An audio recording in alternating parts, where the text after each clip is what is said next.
Hi, it's me again with Corel Tips and Tricks.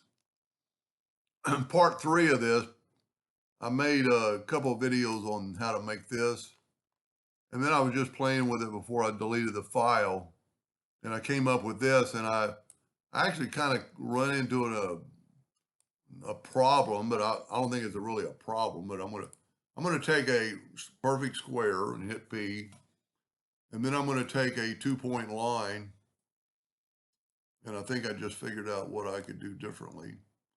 So now I'm going to take the Smart Fill tool and fill that in.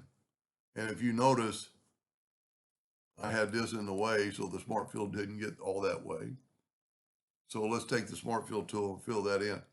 I'm going to just delete this, and I'm going to take this and I'm going to left click, right click.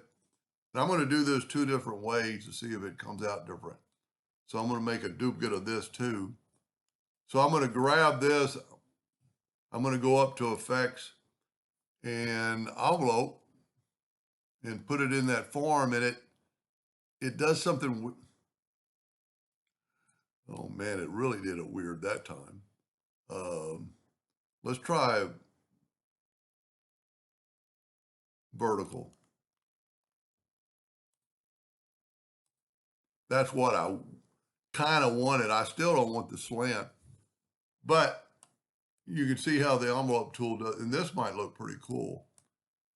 You know what? Let's make them all blue for a second. Blue fill. And let's Control D and make a duplicate. Double click on the rotation and put it right on that node, and then rotate it 90 degrees. See, this is even going to be different than the other one. And I'm going to turn that yellow and put the black box on it.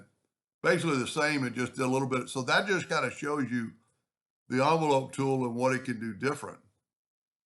And I still got my test piece here. You know what? I'm going to make another copy in case I want to play with it more.